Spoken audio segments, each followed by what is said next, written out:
안녕하세요. 모든 사건의 전말을 알게 된 이후 한동안 시름에 빠져 살다가 이제야 훌훌 털고 나온 40대 여자입니다.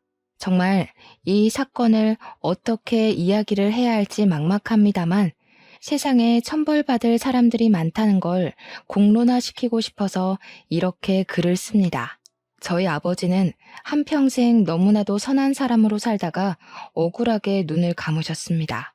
정말 상상조차 할 수 없는 일이 저에게 벌어지게 된 것이죠.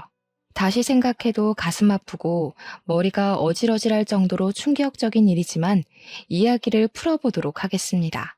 저의 고향이자 지금까지 살고 있는 곳은 지방 변두리에 있는 작은 마을입니다.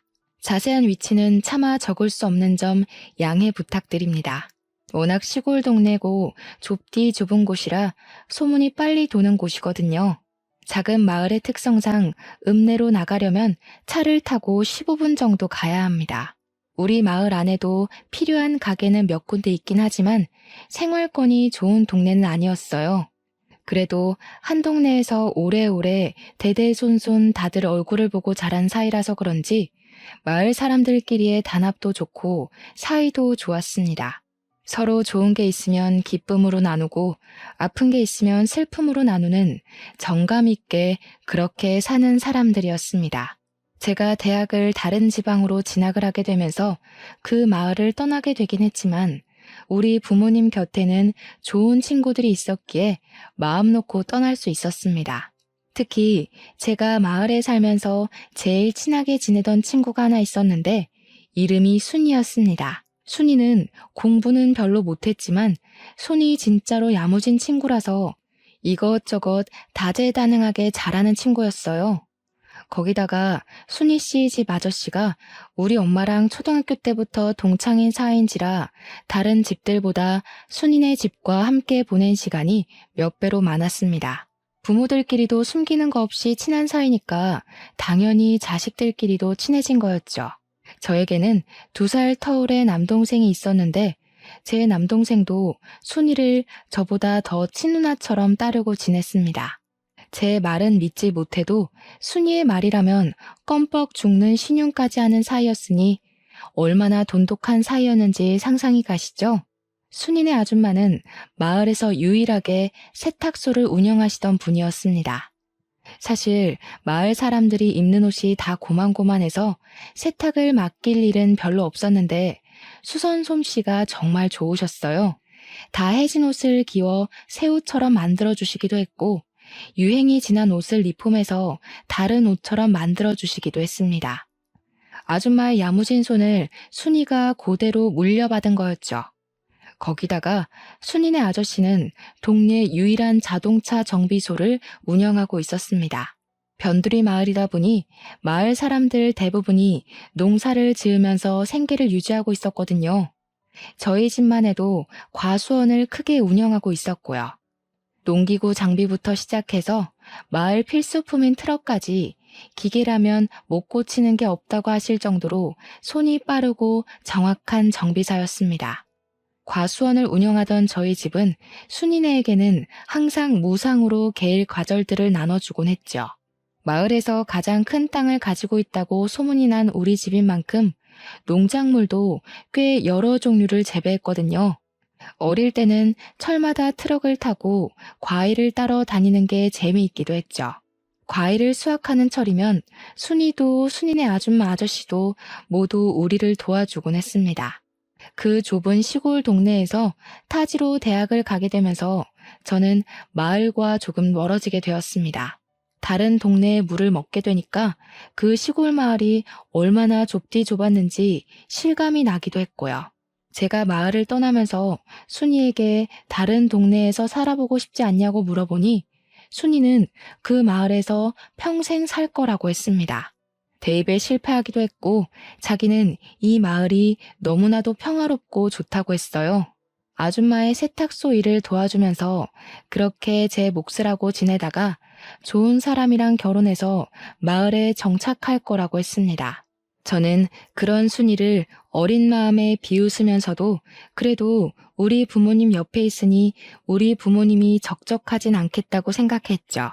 내심 순이의 결정에 우리 부모님도 제가 대학이고 뭐고 다 때려치우고 마을에 남아서 과수원을 물려받았으면 하셨습니다. 제 생각은 물론 달랐습니다. 저에게는 남동생이 하나 있지 않겠습니까? 남동생이 과수원을 물려받을 거라고 생각했거든요. 그 땅이 얼마나 큰 땅인데 당연히 장남에게 물려주는 게 인지상정 아니겠습니까? 어릴 때부터 저는 그 땅을 단 한 번도 탐내 본 적이 없습니다. 남동생이 기둥처럼 버티고 있었으니까요. 타지 생활은 꽤 어려웠습니다. 너무나도 세련되고 현대 문물에 능한 친구들 사이에서 시골 촌뜨기가 할 수 있는 건 별로 없었습니다. 물론 마을이 구석진 곳에 있다고 해서 전기도 안 들어오고 휴대폰도 안 터지고 하는 건 아니었지만 친구들이랑 처음 패밀리 레스토랑에 갔을 땐 겁이 나더군요. 아무리 메뉴판을 읽어봐도 뭐가 뭔지 모르겠고 이거 주세요 저거 주세요 하는 친구들을 보면서 따라하는 것밖에 할 수 없었거든요. 게다가 대학 생활 자체가 별로 재미가 없었습니다. 친구들이랑 술을 먹고 클럽에 가고 해도 시끄럽기만 하고 재미는 없었고요. 제일 큰 것은 성적에 맞춰서 대학을 간 것이어서 전공하던 과목도 그다지 관심이 가지 않는다는 거였죠. 꿈도 없이 그저 이 대학에 붙었으니까 가야지 하고 온 순간의 선택은 참으로 많은 스트레스를 주었습니다. 하지만 대학 자체는 졸업을 해야 했기에 저는 꾸역꾸역 버텨내고 있었습니다. 그렇게 2년을 버텨내고 동생에게서 서울에 있는 대학에 합격을 했다고 연락이 왔습니다. 저보다 더 똑똑했던 동생이었기에 당연히 서울에 있는 학교에 무난히 합격할 거라고 생각했는데 기뻐하는 동생의 목소리를 들으니 더욱 좋더라고요. 그런데 동생이 저에게 제가 상상도 하지 못했던 이야기를 넌지시 꺼내더라고요. 자기는 언론 쪽으로 공부를 해서 자랑스러운 기자가 되고 싶다고 이야기를 했어요. 그래서 동생에게 너의 끈기라면 충분히 해낼 수 있을 거라고 문제가 뭐냐고 물어보니까 집에서 과수원을 물려받으라고 재촉을 한다는 거였습니다. 생각해보니까 그렇더라고요. 동생이 기자가 되고 제가 대충 취업을 하게 된다면 과수원을 물려받을 사람이 아무도 없는 겁니다. 부모님께서 누나도 없는 마당에 동생에게 대학도 가지 말고 하루빨리 과수원 일을 배우라고 했다는 겁니다. 너네 누나도 도망갔는데 당연히 둘째가 물려받아야 모양이라도 살지 않겠냐고 했다는데 제가 띵 하더라고요. 제 동생은 꿈도 확실하고 공부도 저보다 훨씬 잘하지 않겠어요? 저는 성적에 맞춰서 간 대학이기도 했고 서울에 있는 학교도 아니었고요. 거기다가 전공 과목 자체도 저와는 영 맞지 않는 것 같고 이렇게 시간을 보내도 되나 싶어서 적당한 중소기업에 취직하려고 애쓰지 않을까 하던 찰나였거든요. 제 인생 모토가 대충인 사람이라 대충 졸업하고 대충 취직하고 대충 결혼해서 대충 살아야지 싶었는데 동생의 고민을 들으니까 너무나도 부끄러워진 거죠. 하지만 저에게도 꿈이라는 게 생길지도 모르는 일이니까 동생에게 딱 잘라서 내가 과수원을 물려받을게 라는 말도 못하겠더라고요. 결국 대학을 졸업할 때까지 저에게는 과수원이 짐처럼 남게 되었고 휴학을 하고 군대를 간 동생에게 결심을 말했어요. 내가 과수원을 물려받을 테니까 넌 꼭 기자가 되어서 네 꿈을 이뤘으면 좋겠다고 했습니다. 동생은 저에게 울먹이면서 고맙다고 몇 번이고 인사를 했어요. 누나가 그 짐을 짊어지는 대신 자기도 꼭 누나를 돕겠다고요. 말이라도 고맙지 우리 동생이 언제 저렇게 철이 들었나 싶더라고요. 저는 결국 타지 생활을 청산하고 다시 그 좁디 좁은 마을로 내려가게 되었습니다. 버스 터미널에서 마을버스를 타고 한참을 들어가 마을 입구에 딱 섰는데 뭔가 느낌이 새롭더라고요. 이제 여기에 뿌리를 내리고 우리 가업을 잇기 위해 내가 노력을 해야지 하고 결심을 단단하게 했어요. 제가 과수원을 물려받겠다고 부모님께 이야기를 했던 건 아니라서 앞으로 부모님과 상의를 하긴 해야 했어요. 그냥 막무가내로 마을에 내려온 것이었거든요. 집에 도착하니 그냥 놀러 온 줄 알았던 딸이 짐을 싸들고 온 걸 보고 부모님께서 조금 놀란 듯 하셨습니다. 저는 다짜고짜 할 말이 있다고 부모님께 이야기를 풀어놓기 시작했어요. 남동생의 꿈을 응원해주고 싶으니까 혹시 아들이 과수원을 물려받아야 하는 법이 있는 거 아니면 제가 물려받고 싶다고요. 부모님께서는 예상도 못했던 일이 벌어지긴 했지만 과수원을 물려받겠다고 자식이 짐까지 싸들고 내려왔으니 두 팔 벌려 환영을 해주었습니다. 세상에 아들이 물려받아야 하는 법이 어디 있냐면서 그렇게 꽉 막힌 사람들 아니라고 이제 과수원 운영하는 법을 찬찬히 알려주시겠다고 했어요.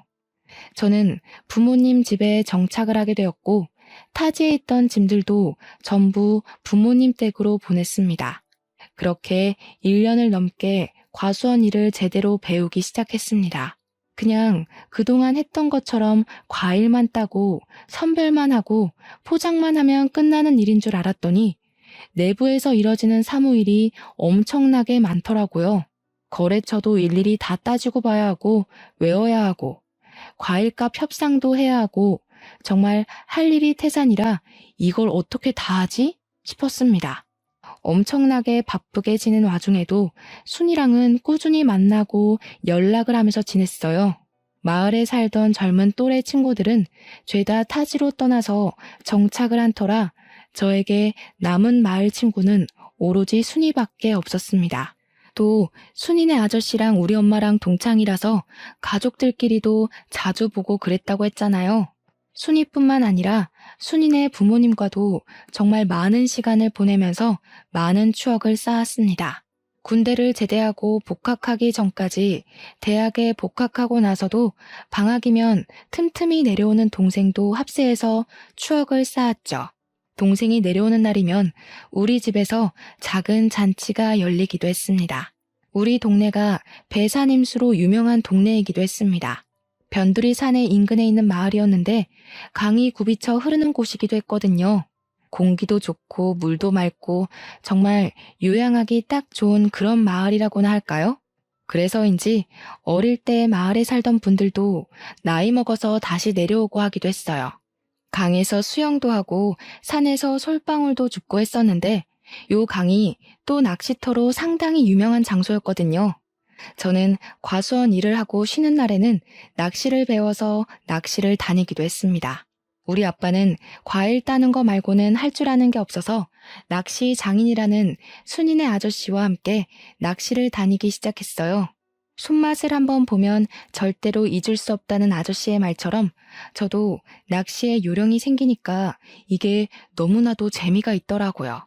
낚싯지가 움직일 때까지 고요하게 평화가 유지되는 그 시간이 정말 사색에 잠기기도 좋고 저의 지난 날을 돌아보기에도 너무 좋았습니다. 순이네 아저씨는 항상 순이는 낚시 몇 번 가보더니 재미없다고 안 간다고 한다면서 저한테 딱 너 같은 딸이 있었으면 좋겠다고 하셨죠.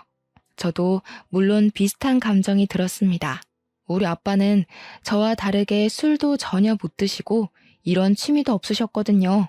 오죽하면 제가 순이네 아저씨한테 술을 배웠다니까요.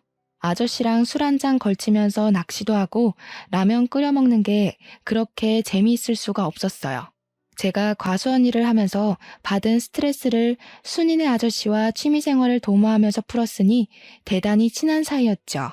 동생이 오는 날이면 고기 파티가 열리곤 했는데 순이네 아저씨가 또 바비큐 장비를 다 가지고 있었어요. 그래서 순이네 집에서 고기를 구워 먹고 술도 마시고 진짜 신이 나게 놀기도 했습니다. 우리 아빠가 순이네 아저씨한테 얼마나 고마워했는지 몰라요. 자식들을 친자식처럼 너무 잘 챙겨준다고요. 그러던 와중에 순이한테 선자리가 들어왔고 읍내에 사는 건실한 청년과 선을 보게 되었습니다. 마을에 계신 어르신이 주선한 선자리였는데 그 어르신이 평판이 별로 좋은 분은 아니라서 저희 가족도 꽤 걱정을 하긴 했어요.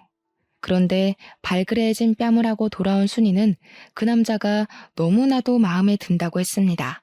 평소 마을을 떠난 적 없던 순이가 아줌마 밑에서 세탁소 일 도우며 근근히 잡일하며 사는 게 마을 사람들도 걱정이 되었었나 봐요.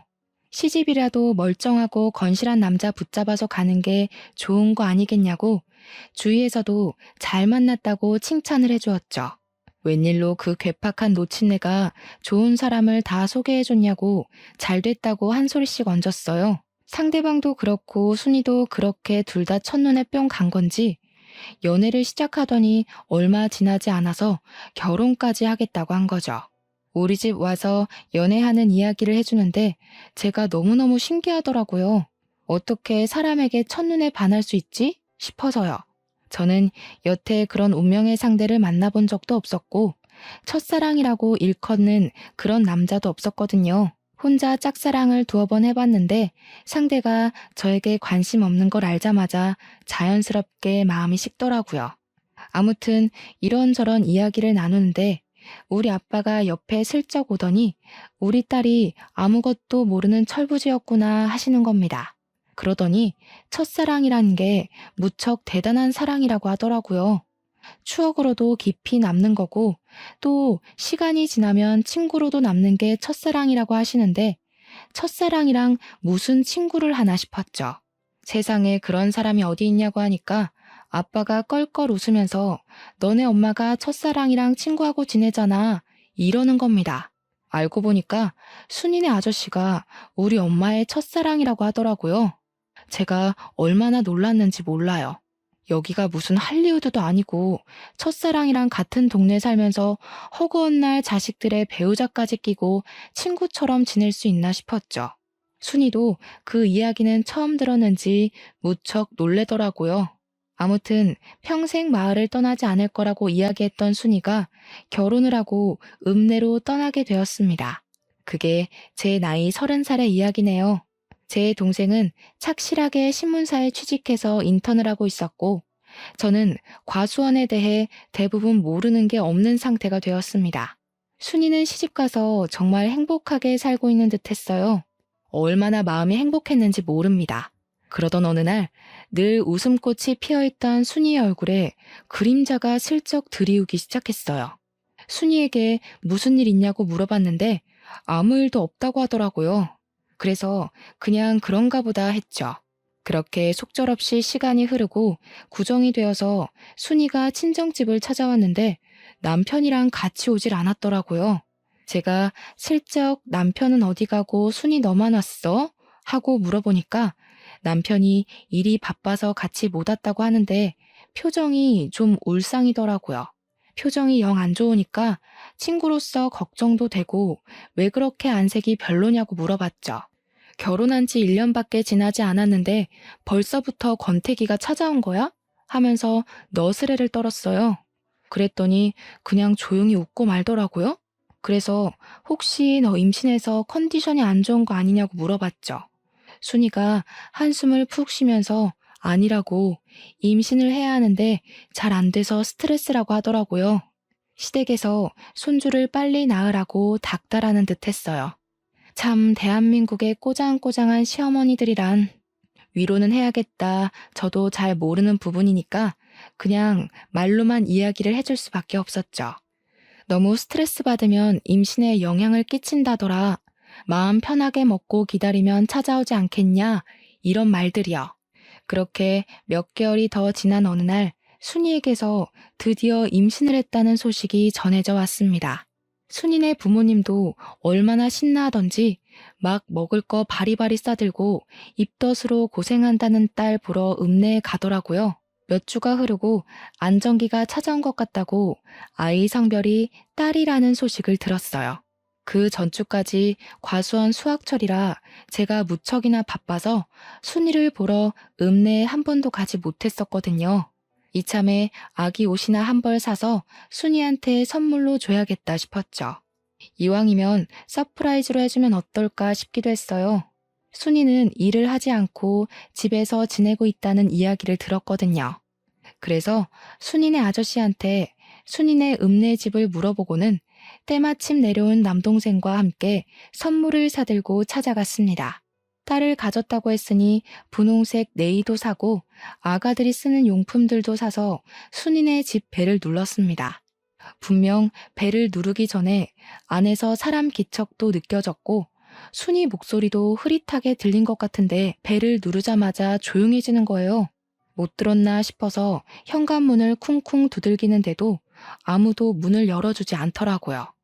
벨을 2번 더 누르고 아무도 없어요? 순이야! 하고 부르는데 누가 누구세요?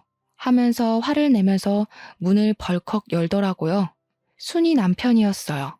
그런데 꼬락서니가 영 이상한 겁니다. 술 냄새도 잔뜩 나고요. 저를 빤히 쳐다보면서 인상을 쓰길래 나 순이 친구라고 순이 집에 있죠? 하는데 집에 순이가 없다는 거예요. 분명 제가 순이로 추정되는 목소리를 뻔히 들었는데 순이 없다고 문을 떡하니 지키고 있으니까 수상하잖아요. 마누라가 임신까지 했는데 설마 이 새끼 바람을 피우는 건가? 하는 생각이 들었죠.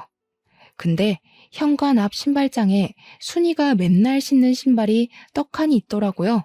그래서 제가 순이 목소리를 들었다고 순이 불러달라고 했습니다. 그 순간 우리 남동생이 뭔가 이상한 낌새라도 느낀 건지 그렇게 예의가 없는 자식은 아닌데 순이 남편을 밀치고 집으로 들어가는 겁니다. 당황한 순이 남편은 뭐 하는 짓이냐고 남동생을 끌어내려고 하고 저는 그런 순이 남편한테 순이가 근처에 나간 거면 집에서 기다리겠다고 했죠. 우리가 선물도 사왔는데 문전박대하는 건 아닌 것 같다. 내 동생 서울 가야 하니까 오늘 꼭 만나야 한다고 했습니다. 순이 남편이 짜증을 확 내는데 집에 들어간 동생이 갑자기 막 집안을 뒤지는 거예요. 순이 남편이 놀래서 뭐 하는 거야? 나가! 하는데 남동생이 아랑곳하지 않고 방문을 막 벌컥벌컥 열었어요. 일단 남동생이 이상한 행동을 하니까 저도 따라 들어가서 뭐 하는 짓인가 하고 살펴봤죠.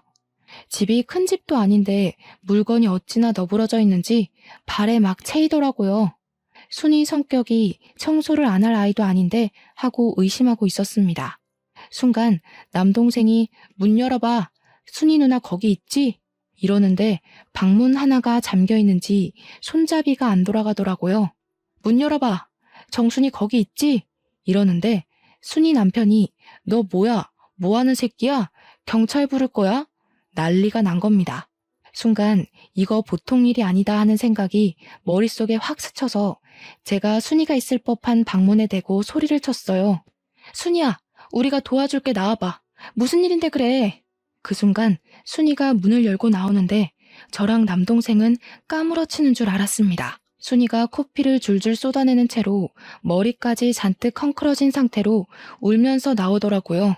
제가 너무 놀라서 순이야 하고 순이에게 달려갔는데 순간 남동생이 순이 남편 멱살을 떡하니 잡더라고요. 우리 남동생이 키도 크고 덩치도 꽤 좋았거든요. 키도 작고 몸집도 호리호리한 순이 남편은 우리 동생에게 멱살이 잡힌 채로 대롱대롱 매달렸어요. 캑거리면서 이거 놔 하는데 남동생이 완전 열이 받아가지고 소리를 막 치더라고요. 너 소문 안 좋은 걸 내가 나중에 듣는 바람에 결혼을 말리지 못한 게 천추의 한이다. 이러는데 저는 너무 놀랐죠. 남동생이 네가 우리 순이 누나 때렸냐면서 주먹을 쥐는데 진짜 싸움이라도 날 것 같아서 남동생을 말렸습니다. 동생이 증거가 중요하니까 순이 누나 사진을 찍어두래서 미안했지만 순이의 초라한 모습을 사진으로 찍어두었습니다. 순이 보고 집으로 가자고 했더니 절대 못 간다면서 이 꼴을 하고 어떻게 부모님을 뵙냐고 울더라고요. 그랬더니 남동생이 씩씩거리면서 순이 누나 여기 있다가 저놈한테 험한 꼴 당하고 싶어? 이러면서 우리 집으로 가자고 했어요. 부모님 집이 아니라 우리 집으로 가자고 하니까 순이도 결국 따라오더라고요. 우리 집으로 돌아와서 순이의 꼬락서니를 본 부모님은 억장이 무너진 사람처럼 목덜미를 잡으셨습니다. 그 논팽이 새끼가 미쳐도 단단히 미친 게 틀림없다면서 어떻게 임신한 마누라를 이 꼴로 만드냐고 했어요. 결국 우리 부모님이 순이네 부모님한테 연락을 했고 한달음에 우리 집으로 달려와 순이의 모습을 보고 엉엉 우셨습니다. 저와 남동생에게 순이를 구해주어서 고맙다고 몇 번이나 인사를 하셨는지 몰라요. 우리의 가족 같은 순이를 구하는 건 당연한 일이었지만 그래도 몇 번이나 고맙다고 하니 몸둘 바를 모르겠더라고요. 그런데 거기서 끝났으면 참 좋았을 걸. 순이가 집으로 돌아간 뒤 순이네 아줌마가 순이 다친 데를 살핀다고 이리저리 둘러보다 알게 된 거죠. 생각보다 상처가 너무 많고 온몸이 난장판이 되어 있다는 걸 직접 눈으로 보게 된 겁니다. 남편의 그런 행패가 하루 이틀 만에 이루어진 게 아니라는 걸 알게 되었고, 그런 놈을 사위라고 예뻐했다는 게 너무 화가 나셨나 봐요. 그대로 순이네 아줌마가 쓰러지시고 말았던 거죠. 그래도 정신은 어느 정도 있으셨는데 순이가 며칠 뒤 유산까지 하고 나서는 완전히 정신까지 놓아버리셨습니다. 병원에서는 갑자기 혈압이 한 번에 올라서 쓰러진 거라고 하면서 본인 의지가 가장 중요한 거라고 했다더군요. 한마디로 순이네 아줌마가 깨어날 의지가 있어야만 정신을 차릴 수 있을 거라고, 약으로는 할 수 있는 게 없다고 이야기를 했대요. 그렇게 순이네 아줌마가 쓰러져서 병원 신세를 지게 되니까 순이도 순이네 아저씨도 병원을 계속 들락날락하게 된 거죠. 근데 그때가 또 수학을 마친 과일을 선별해서 경매에 내놔야 하는 시기였거든요. 제가 하루 종일 바쁘게 일에 매진해야 하는 시기라서 정말 정신이 하나도 없는 상태였어요. 우리 아빠도 저와 같이 과일 선별하고 경매 준비하느라 정신이 없었고, 유일하게 여유가 있는 엄마가 순이네를 챙기기 시작했습니다. 순이네 아줌마가 정신을 못 차리고 있으니까 우리 엄마가 직접 순이네의 반찬을 챙겨서 가져다 주고 하셨어요. 순이는 순이네 아줌마 병실에서 먹고 자고 하고 있었는데, 아저씨는 정비소 일을 언제까지고 미룰 수가 없으니까 일을 하셔야 했거든요. 거기다가 하루 입원비도 어마어마하게 비싸다면서 일을 해야 병원비도 감당할 수 있다고 했어요. 처음에는 엄마가 일주일에 한 번씩 가서 반찬만 후딱 전해주고 오시더니 시간이 지날수록 점점 방문 횟수가 늘더라고요.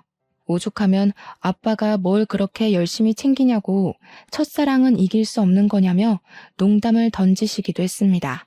그때마다 엄마는 한 동네에서 평생을 보고 자란 친구인데 이 정도는 해줘야 하는 거 아니냐고 실없는 소리 하지 말라고 했죠.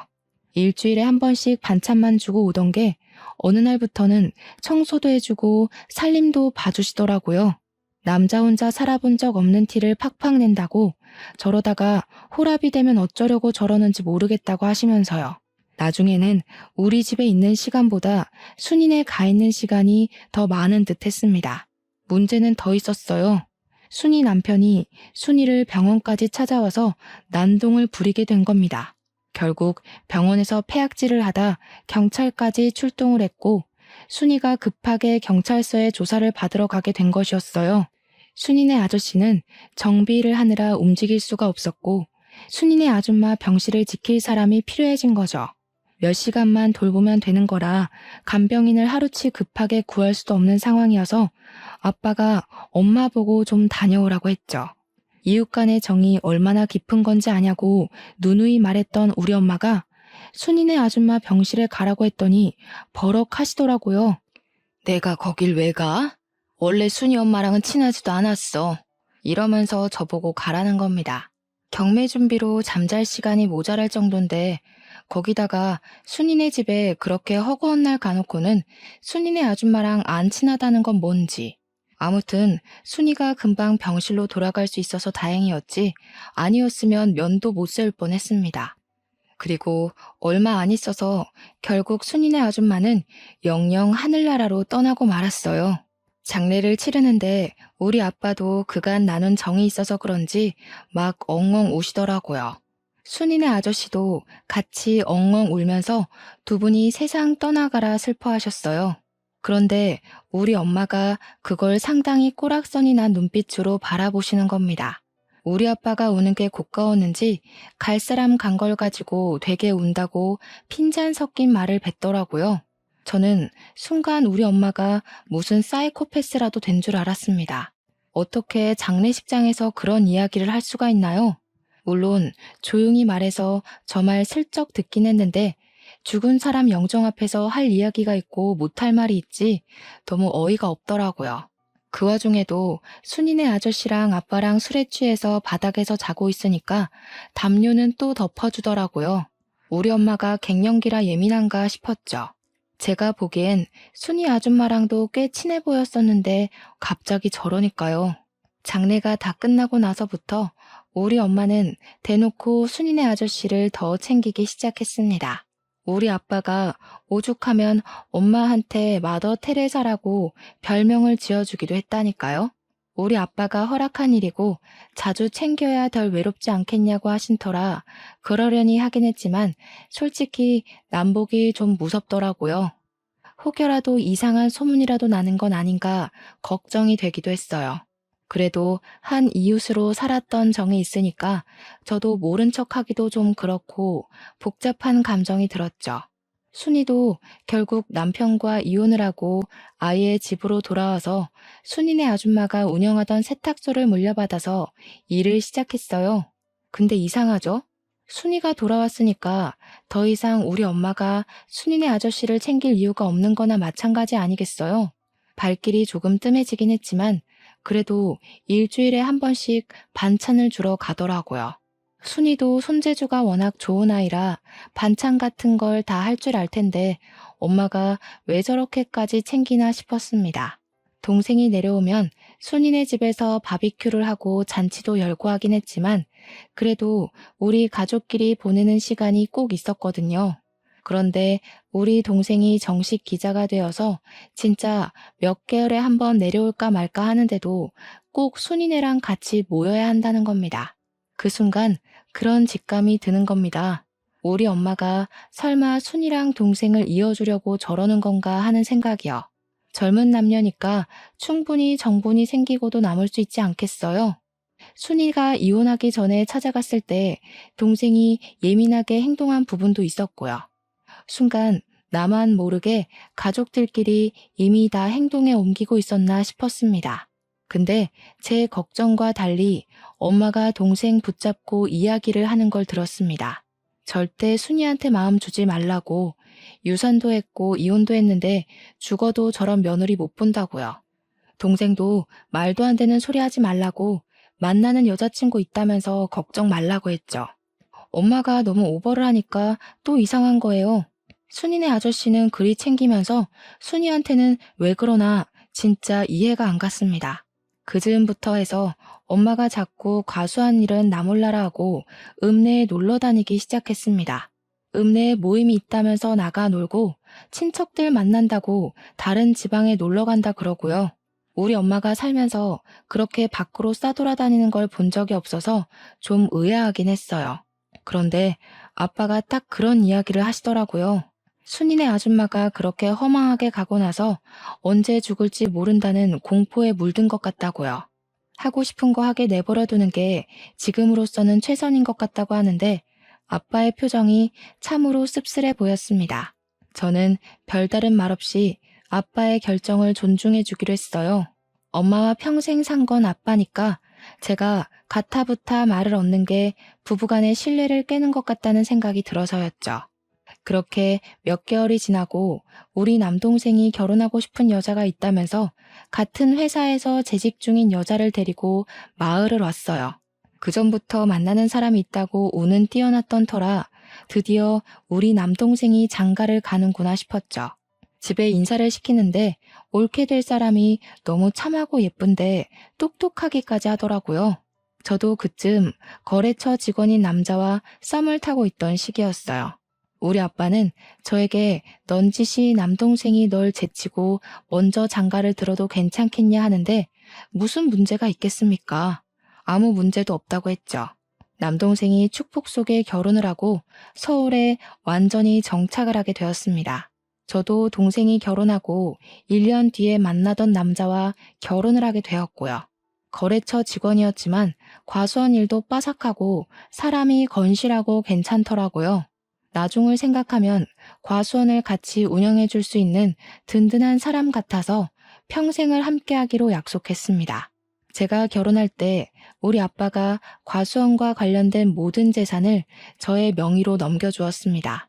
결혼 선물이라고 주었는데 저는 일찍부터 너무 큰 선물을 받는 것 같아서 솔직히 부담스럽기도 했어요. 아빠가 한 가지 약속을 해달라고 하시면서 원래 결혼할 때 주려고 했다고 아무한테 명의를 넘긴 것을 이야기하지 말라고 신신당부를 했습니다. 동생은 물론이고 엄마한테까지 말하지 말라고 해서 왜 그러시나 했는데 뭐 아빠의 부탁이니 알겠다고 했어요. 그렇게 1년이 더 지난 어느 날 저랑 남편이 서울에 있는 거래처에 볼 일이 생겨서 서울을 가게 되었습니다. 엄마랑 아빠한테 말씀을 드리고 출발한 터라 동생도 보고 와야겠다 싶어서 동생한테도 연락을 해두었어요. 저녁이나 먹자고 해서 동생네 부부와 저희 부부가 만나서 밥을 먹고 있는데 제 휴대폰에 불이 나게 연락이 오는 겁니다.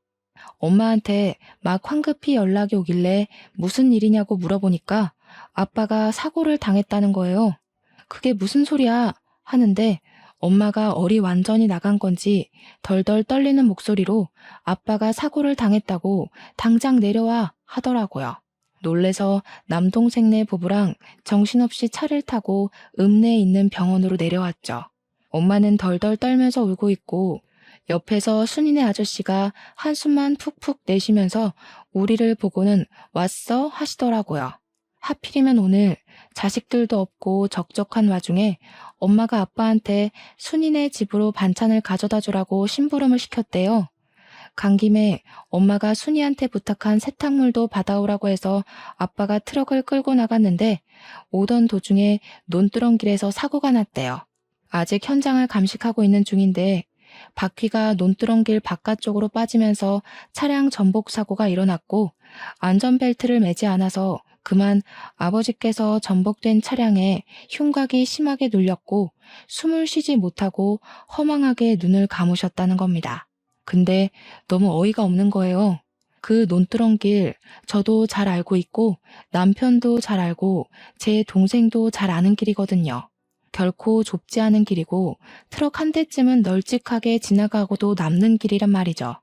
거기다가 아빠가 한평생을 그 길에서 운전을 했는데 갑자기 바퀴가 빠진다는 것도 말이 안 되고요. 더군다나 우리 아빠는 술을 잘 드시지 못해서 음주운전을 했을 리도 없는데 그 길에서 바퀴가 빠진다는 게 말이 안 되는 거예요. 허망하게 차량에 깔려서 그렇게 가셨다는 게 도무지 믿기지가 않았어요. 경찰 측에서 운전 미숙으로 난 사고 같다고 하는데 올케가 그러더라고요. 평소에 그 길을 자주 다녔다고 하지 않으셨냐고. 뭔가 이상하니까 부검을 해보는 게 좋지 않겠냐고요. 그런데 엄마가 버럭 소리를 지르면서 남편 부검하는 거 절대 반대라고 하는 겁니다. 보통 같으면 원인을 확실하게 밝히기 위해서라도 부검을 해야 하는 거 아니겠어요? 제가 올케 말에 동의하면서 부검을 하겠다고 했어요. 우리 남동생도 미심쩍다며 부검하자고 했고요. 올케가 차량 조사는 한 거냐고 물어보니까 경찰이 현장 조사만 했다고 우물쭈물 이야기하길래 기자 명함을 떡하니 건네면서 정확하게 조사를 해달라고 하더라고요. 엄마는 한 동네에서 무슨 소문이 날 줄 알고 그런 짓까지 하냐고 했지만 올케가 딱 잘라서 차량 조사까지 부탁드린다고 했죠. 엄마가 계속 딴죽을 거는데 제가 아빠가 억울하게 가셨으면 조사를 해야지 하고 소리를 쳤어요. 순이네 아저씨도 소문 이상하게 날 수 있다면서 적당히 넘어가자고 하는데 이상하잖아요. 수사가 시작되고 부검 결과 혈중 알코올 농도가 0.1% 측정된 결과가 나왔습니다. 한마디로 거의 만취 수준이라는 건데 그 상태에서 아빠가 운전대를 잡았다는 게 이상했어요. 거기다가 차량 수사 과정에서 브레이크를 조정하는 라이닝에 문제가 있었다는 것까지 밝혀진 거죠. 브레이크가 말을 듣지 않게 조작이 되어 있었다는 겁니다. 아무리 서행을 했어도 멈추질 않으니까 핸들을 이리저리 틀었을 테고 거기다가 음주 상태였으니까요. 사고가 날 수밖에 없었던 거죠. 그러니까 엄마와 순이네 아저씨가 미친 듯이 수상하더라고요. 그래서 따로 붙잡고 물어봤더니 둘 다 회피하는 듯한 발언을 하는 거예요. 아저씨는 엄마한테 물어봐라. 엄마는 아저씨한테 물어봐라. 둘 다 서로 술을 먹은 걸 본 적이 없다고 발뺌을 하고 있었습니다. 그래서 결국은 삼자 대면을 했고 서로에게 떠밀고 있었던 상황을 이야기하니까 경찰서 앞에서 둘이 싸우기 시작하는 겁니다. 경찰 조사까지 시작된 마당에 발등에 불이 떨어진 거죠. 야, 술은 네가 먹여놓고 왜 나한테 뒤집어 씌우고 그래? 뭐가 어쩌고 어째? 네가 브레이크 망가뜨려 놓고 나한테 왜 그래? 하면서 둘이 머리채 쥐어잡고 싸우는데 우리 부부 남동생네 부부 할 거 없이 기함을 토했죠. 결국 경찰이 개입을 했고 사건의 전말을 들을 수 있었습니다. 순이네 아줌마가 사고로 입원을 한 이후로 순이네 아저씨를 챙겨주다가 둘이 결국 눈이 맞았던 거였어요. 몇 년을 남몰래 바람을 피우다가 순이네 아줌마가 돌아가시고 순이가 돌아오게 되니까 두 분이 마음 놓고 만날 공간이 사라진 거죠. 거기다가 엄마한테는 아빠까지 있었으니 순이네 아저씨는 너도 이혼하고 나랑 재혼하자 난리를 쳤고요. 엄마는 동네 이목이 무서워서 이혼을 못하고 있다가 자식들이 결혼하고 나니까 아빠랑 사는 게 더 이상은 지겨웠던 거였어요. 가수원까지 욕심이 났던 엄마는 아빠가 사망하게 되면 배우자 명의로 모든 재산이 넘어오니까 그걸 노린 거죠. 아빠한테 술을 먹인 건 엄마였고 아빠의 차를 고장낸 건 순이네 아저씨였습니다. 그 사실을 알게 된 우리는 엄마가 사람으로 보이지 않았습니다. 그 와중에도 엄마는 과수원은 어떻게 되는 거냐고 미친 사람처럼 굴더라고요. 과수원은 내 거지? 그래, 내 거야. 배우자 거잖아. 맞지? 꿈깨. 그거 아빠가 나 결혼할 때 내 명의로 다 증여해줬어. 아무한테도 말하지 말라더니 아빠는 알았나 보다. 엄마가 바람 피우는 거. 엄마는 모든 걸 잃은 사람처럼 허탈한 표정으로 유치장에 수감되어 있었어요.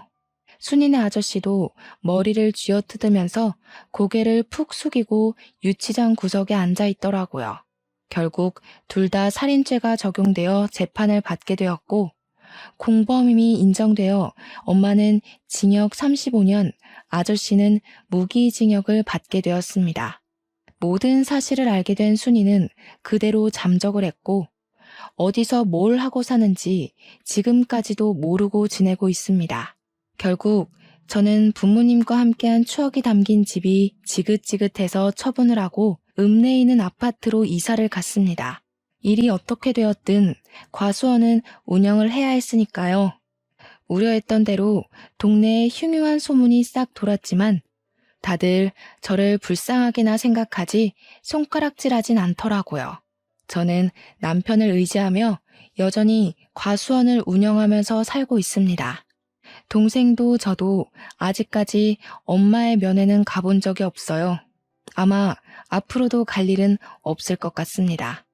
지독한 첫사랑이 뭔지 사람 한순간에 망가지더라고요. 저는 그런 삶은 살지 않을 겁니다. 제 결심이 평생 가길 기도하며 제 사연은 여기서 멈추도록 하겠습니다. 감사합니다.